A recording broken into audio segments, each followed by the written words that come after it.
அனைத்து ஊடக நண்பர்களுக்கும் பத்திரிகை நண்பர்களுக்கும் வணக்கம்.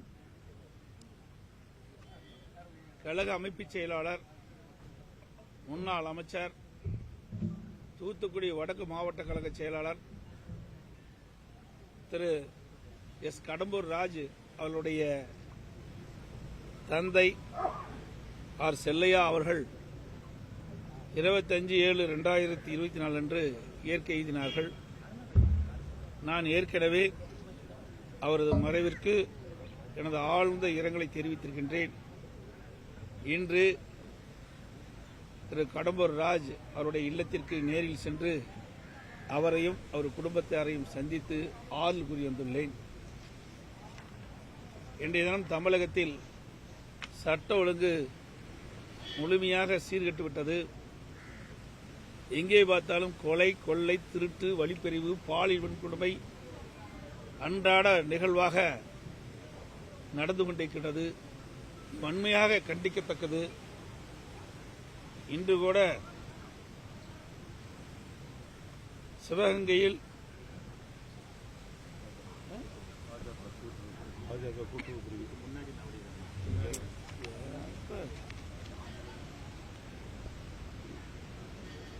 கடலூர்ல 25வது வட்ட அவைத்தலைவர், கடலூர் வடக்கு மாவட்டம் அந்த பகுதியைச் சேர்ந்தவர் திரு நவநீதம் படுகொலை செய்யப்பட்டிருக்கின்றார்.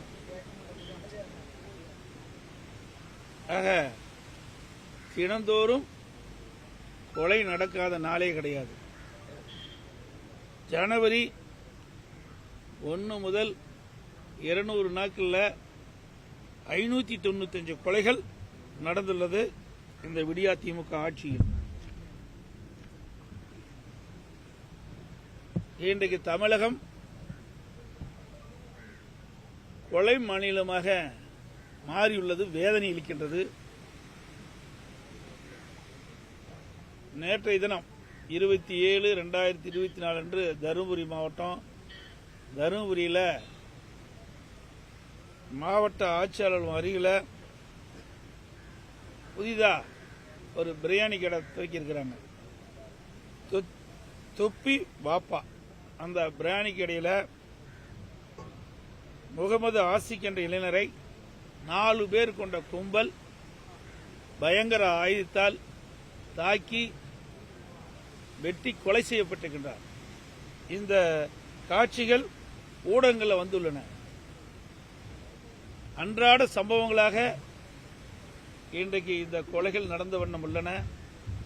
இதை நான் ஊடகத்தின் வாயிலாக, பத்திரிகையின் வாயிலாக, சட்டமன்றத்திலும் தெரிவித்திருக்கின்றேன். ஆனால் விடியா திமுக அரசு இன்றைக்கு காவல்துறை ஏவல் துறையாக வைத்திருக்கின்றது. காவல்துறைக்கு முழு சுதந்திரம் கொடுத்து சட்ட ஒழுங்கை காக்க தவறிய அரசாங்கமாக இன்றைக்கு இருக்கின்றது. இனியாவது இந்த முதலமைச்சர் காவல்துறைக்கு முழு சுதந்திரம் கொடுத்து இப்படி மக்களை ஆடுகளை வெட்டுவதைப் போல, கசாப்பு கடையில் ஆடுகளை வெட்டுவதைப் போல மனிதர்களை வெட்டுகின்ற நிலை மாற வேண்டும். இது தமிழகத்திற்கு பெரும் ஆபத்தாக விளைகின்றது. எங்கே பார்த்தாலும் கஞ்சா விற்காத இடமே இல்லை. இந்த கஞ்சா போதையில் ஏற்படுகின்ற கொலைகள் தான் அதிகமாக பார்க்கப்படுகிறது. இன்றைக்கு இந்த கொலையாளிகளை காவல்துறை பிடித்து விசாரிக்கின்ற பொழுது பெரும்பாலான கொலையாளிகள் இந்த கஞ்சா போதையில் ஈடுபட்டுள்ளதாக தெரியுது. அதனால இந்த விடியா திமுக அரசு இன்றைக்கு இரும்பு கரம் கொண்டு இந்த கஞ்சா விற்பனை தடுத்து நிறுத்த வேண்டும். வெளி மாநிலத்திலிருந்து தமிழகத்திற்கு கஞ்சா வருவதாக ஊடகத்திலும் பத்திரிகையிலும் செய்த செய்திகள் வந்த வண்ணம் உள்ளன. அதை தடுப்பதற்குண்டான நடவடிக்கை எடுக்க வேண்டும். ஒரு திறமையில்லாத ஒரு அரசாங்கமாக இன்னைக்கு பார்க்கப்படுகிறது. இதனால் மக்கள் கடுமையாக பாதிக்கப்படுறாங்க. இந்த போதைப் பொருளால் இளைஞர்கள், மாணவர்கள் சீரழியக்கூடிய காட்சி தொடர்கிறது தமிழகத்திலே. இந்த போதைக்கு அடிமையாகி போதையினால் பல கொலைகள் தமிழகத்திலே நடந்த வண்ணம் உள்ளன. இது கண்டிக்கத்தக்கது. இன்றைக்கு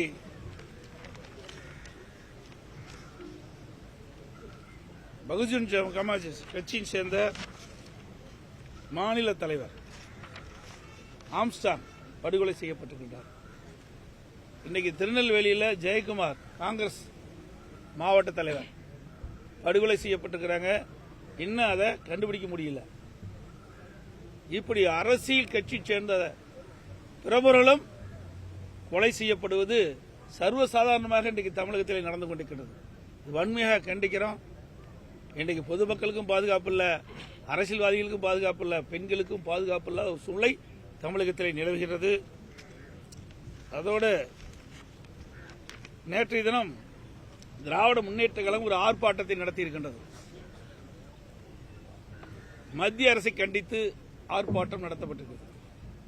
மத்திய அரசு மாநிலத்திற்கு தேவையான நிதி ஒதுக்கப்படவில்லை என்ற குற்றச்சாட்டை முன்வைத்து ஆர்ப்பாட்டம் நடத்தியிருக்கின்றார்கள். இதே திராவிட முன்னேற்ற கழகம் மத்தியில் 13 ஆண்டு காலம் ஆட்சியில் இருந்தார்கள். 1999 5 ஆண்டு காலம் பாரதிய ஜனதா மத்திய அமைச்சரவையில் இடம்பெற்றிருந்தாங்க திமுக. அதுக்கு பிறகு காங்கிரஸ் மத்தியில் ஆட்சி செய்த பொழுது திராவிட முன்னேற்ற கழக எம்பி அந்த மத்திய மந்திரி சபையில் இடம்பெற்றிருந்தாங்க. பாரதிய ஜனதா ஆட்சி மத்தியில் நடைபெற்றும் பொழுதும் திமுக எம்பிகள் மத்திய அமைச்சராக இருந்தாங்க. அதற்கு பிறகு காங்கிரஸ் மத்தியிலே ஆட்சி ஏற்பட்ட பொழுதும் அந்த காங்கிரஸ் மத்திய மந்திரி சபையில் திமுக எம்பிகள் அமைச்சராக இருந்தாங்க. தமிழ்நாட்டை சேர்ந்தவர் ஒருவர் காங்கிரஸ் நிதி அமைச்சராக இருந்தார். இப்படி 13 ஆண்டு காலம் திராவிட முன்னேற்ற கழகத்தைச் சேர்ந்த நாடாளுமன்ற உறுப்பினர்கள் மத்தியிலே அமைச்சராக இருந்தாங்க. அப்பொழுது எவ்வளவு நிதியை தமிழகத்திற்கு கொண்டு வந்தாங்க, எவ்வளவு புதிய திட்டத்தை துவக்கினார்கள். அதனால் தமிழகம் எந்த அளவுக்கு ஏற்றம் பெற்றது என்பதை நாம் சிந்தித்து பார்க்க வேண்டும்.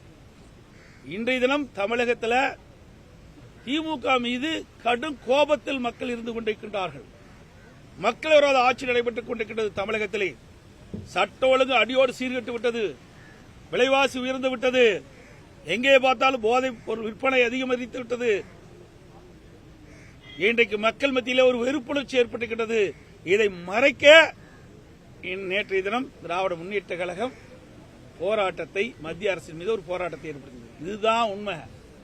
உண்மையிலேயே திராவிட முன்னேற்ற கழக தலைவர் திரு ஸ்டாலின், இன்றைய முதலமைச்சர் திரு ஸ்டாலின் அவர்கள் திராவிட முன்னேற்ற கழகத்தைச் சேர்ந்த நாடாளுமன்ற உறுப்பினர்கள் மத்தியிலே 13 ஆண்டு காலம் ஆட்சி அதிகாரத்தில் இருக்கின்ற பொழுது நிதியை பெற்றிருக்கலாம், புதிய திட்டத்தை தமிழகத்துக்கு கொண்டு வந்திருக்கலாம்.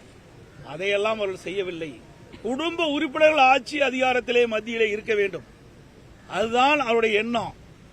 மக்களை பற்றி கவலை இல்லை, மக்களை பற்றி சிந்திக்கவில்லை. 13 ஆண்டு காலம் மத்தியிலே ஆட்சி அதிகாரத்தில் இருக்கின்ற பொழுது இப்பொழுதுதான் தமிழ்நாட்டை பற்றி சிந்திச்சிருக்கிறார் இன்றைய முதலமைச்சர்.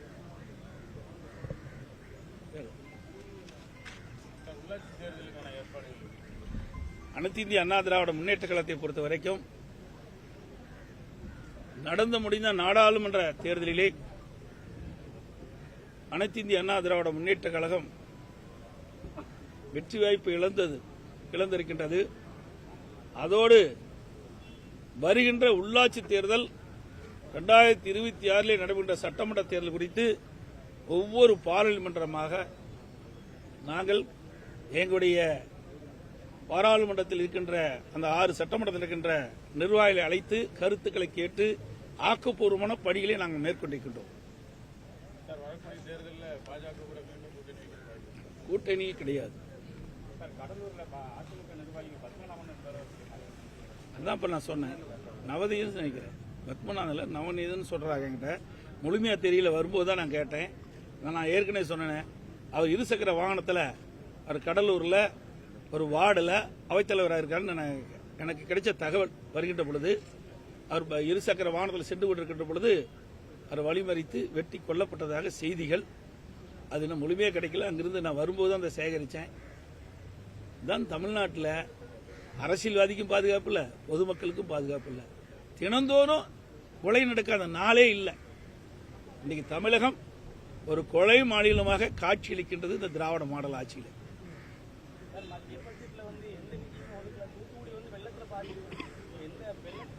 அது தெளிவா நான் அறிக்கை விட்டேன். ஊடகத்திலே வந்தது, பத்திரிகையிலே வந்திருக்குது.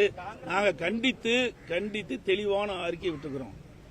ஆனா ஏற்கனவே 13 ஆண்டு காலம் மத்தியிலே திமுக மத்திய அமைச்சரவையிலே அங்கம் வைத்தது. அப்பொழுது எவ்வளவு நிதியை பெற்றாங்க? எந்த மத்தியிலே எந்த அரசாங்கம் இருந்தாலும் நாம கேட்ட நிதியை கொடுத்தது கிடையாது. இன்றைக்கு அரசியல் செய்ய வேண்டும் என்பதற்காக திராவிட முன்னேற்ற கழகம் ஒரு நாடகத்தை அரங்கேற்றிருக்கிறது. இவர்கள் மீது இருக்கின்ற இவர்கள் மீது மக்கள் இருக்கின்ற கோபத்தை மறைப்பதற்காக இன்றைக்கு பத்திரிகையில் ஊடகத்திலையும் இன்றைக்கு பல்வேறு குற்றச்சாட்டை மத்தியில் சொல்லிட்டு இருக்கிறாங்க. இவர்கள் மீது இருக்கின்ற குற்றச்சாட்டு நிறைய இருக்குது. அதான் அவர்கள் செய்து முடிச்சாங்க. அந்த குற்றச்சாட்டிலிருந்து ஏதாவது நடவடிக்கை எடுத்து மக்களுக்கு திருப்திகரமாக ஏதாவது செய்தாங்கன்னா இல்ல. நீங்க எய்ம்ஸ் மருத்துவமனை பத்தி பேசிட்டு இருக்காரு திரு ஸ்டாலின்.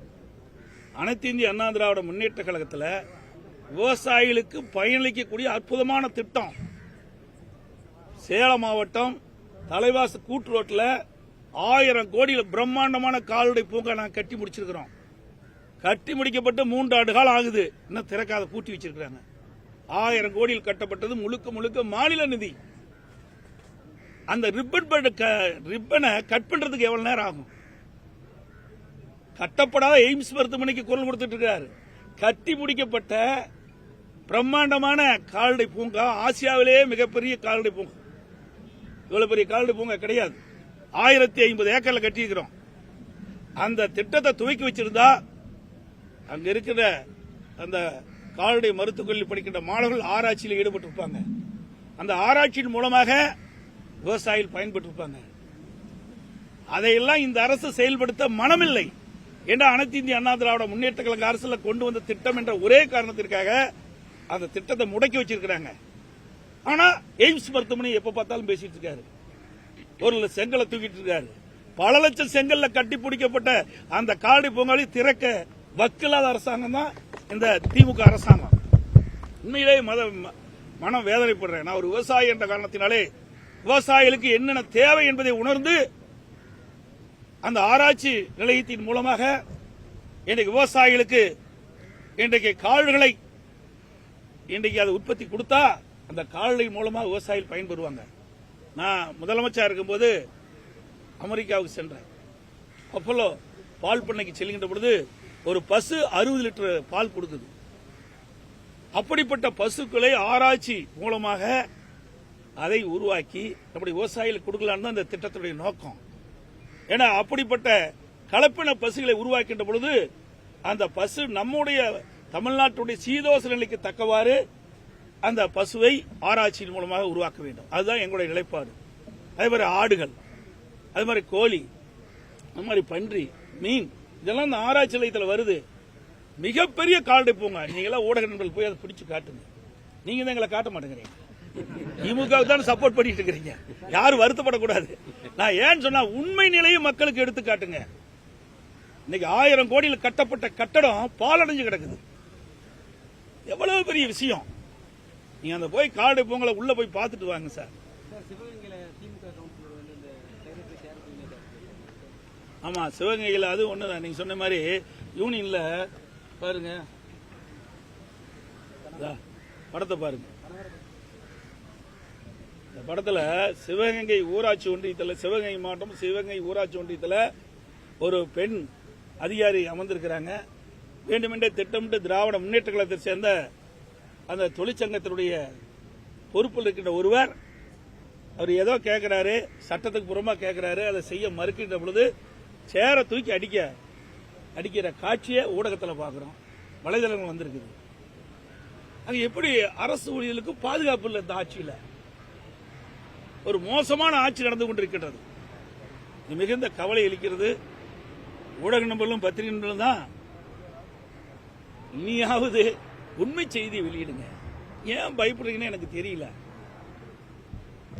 நடுநிலையோடு செயல்படுங்க. எங்களுக்கு ஆதரவாக செயல்பட நாங்கள் கேட்கவே இல்லை. நாட்டில் நடைபெறுகின்ற நிகழ்வுகளை மக்களுக்கு தெரிவிங்க. நிறைய ஊடகம் கொடுக்குறீங்க, இல்லைன்னா சொல்லு. அதெல்லாம் பார்த்து உங்களை போல இருக்க ஊடகத்தில் தான் நான் எடுத்து நாங்கள் பேசுறோம். அனைத்து ஊடகங்களுக்கும் பத்திரிகை நண்பர்களுக்கும் வணக்கம், நன்றி.